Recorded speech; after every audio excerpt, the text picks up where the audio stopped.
Maayong buntag kaninyong tanan. So na ay nag-comment sa ato ang mga videos.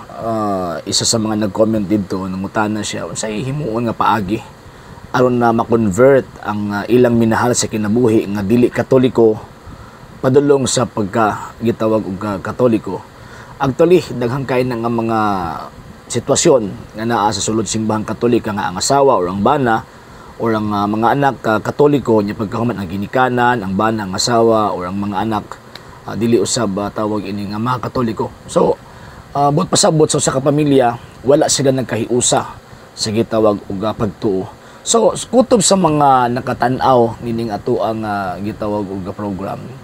Ako ang matambag naalay pipila ka mga butang nga ato ang tawag ining buhaton kay para hinay-hinay nga ato ang mapasabot, ang ato ang makaigsuonan, ang atong mga minahal sa kinabuhi nga mga dili Katoliko para ayun maabot ang panahon nga tagaan sila grasya sa Ginoong Dios nga makadawat og pagtuo, i-embrace nila ang pagtuong Katoliko. So sa may tawag ining mga buhaton, number one, syempre i-equip nato nga atong kaugalingon sa pagtuong Katolika.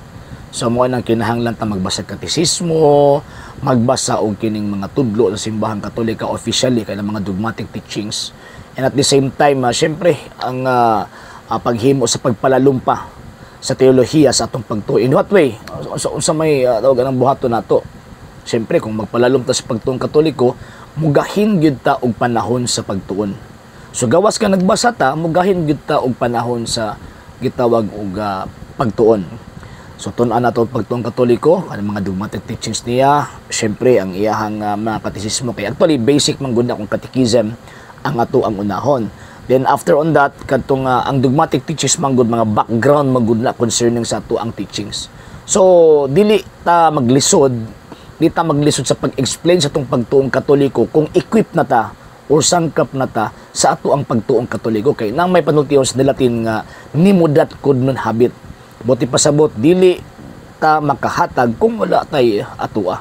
So unsa ato pag-convince nila kung kita mismo wala ta masayod sa atong pagtuong Katoliko. So sa atong pagpalalom sa atong pagtuo gawas ka nagbasa ta, so pwede mo maminaw og mga programs sa mga defensor Katoliko para hinay-hinay nga tawag ini nga pagpasabot sa pagtuong Katolika. Actually dili kay ko naga-encourage nga Biblia ang unang basahon kay most of the Catholics nga nagatan-aw sa sama ni ining mong programa ang ilang unang basahon ang Biblia. Actually dili ko mosupak nga kinahanglan ta mo basa og Biblia, pero sa tua nga nagtuon sa pagtuong Katoliko dapat unahon nato pagbasahon ang ato ang katisismo. Nga naman kay nga ato mo ang katekisa manggod siya manggod ang maghatag og boundary.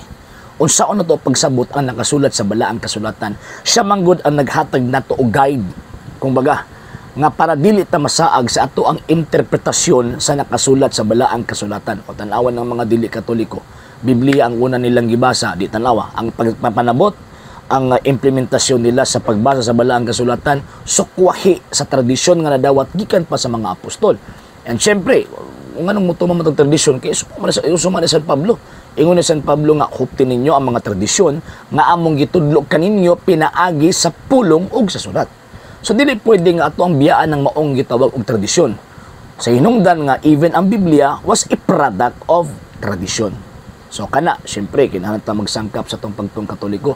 Ikaduha, hinay-hinay pud ta magtuon og kasaysayan.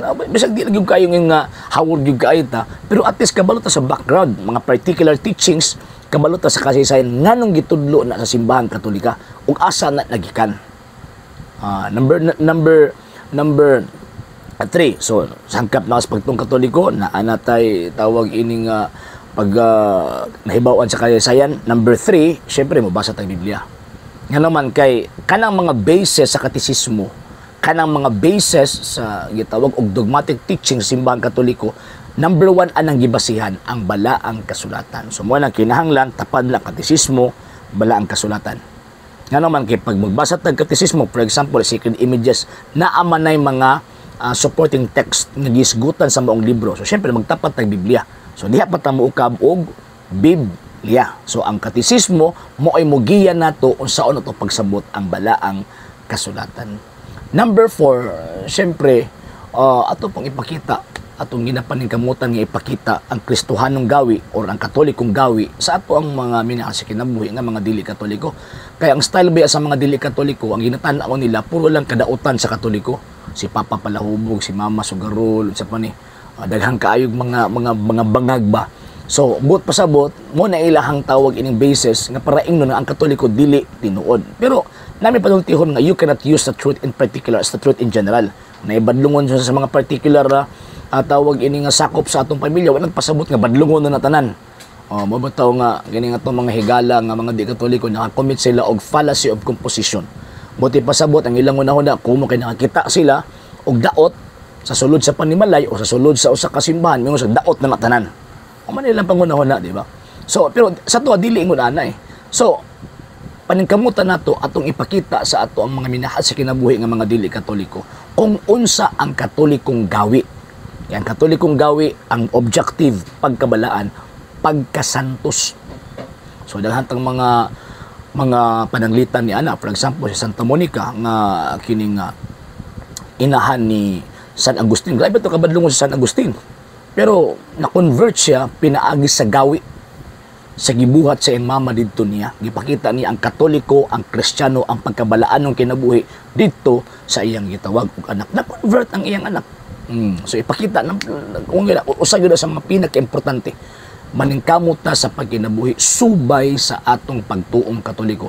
Nganong butang nga mato og term paningkamot kay daghan man gud di man gud perfect. Daghang mga butang sa atong manahuna, sa atong gitawag og mga nakita, sa atong mga pamulong, sa atong mga nadunggan, sa atong gibuhat ug sa wala pagbuhat sa aming buhaton. Anytime makakumitag sala eh. So mo nang butangan natong paningkamot kay every time nga makakumitag sala dagma man ta. So kanang atong pagpaningkamot maningkamot ang mutindog atong ipakita nila nga tawag ining paningkamot sa pagkinabuhi subay sa pagtuong Katoliko. And syempre lastly atong iampo ang ato ang pamilya nga dili Katoliko. Syempre sa atong pag-ampo normal gyud na nga mo mudawat ang mga sakramento atong ipakita ang atong pagkarelihiyoso in the sense nga again naningkamot sa pagkinabuhing Katoliko. Dili bitaw pagka-ipokrito. Daghan man kayo, even gani mga di Katoliko, daghan kay mga praise the Lord karon, praise the Lord unya pag-abot sa balay, pwera gaba, ana ba?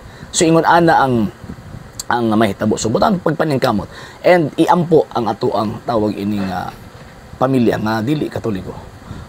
Again, for example si Saint Monica o Santa Monica nga diin inahan ni San Agustin nga giampo niya gawas ang gipakita niya ang Katolikong gawi sa iyang anak, giampo niya ang iyang anak.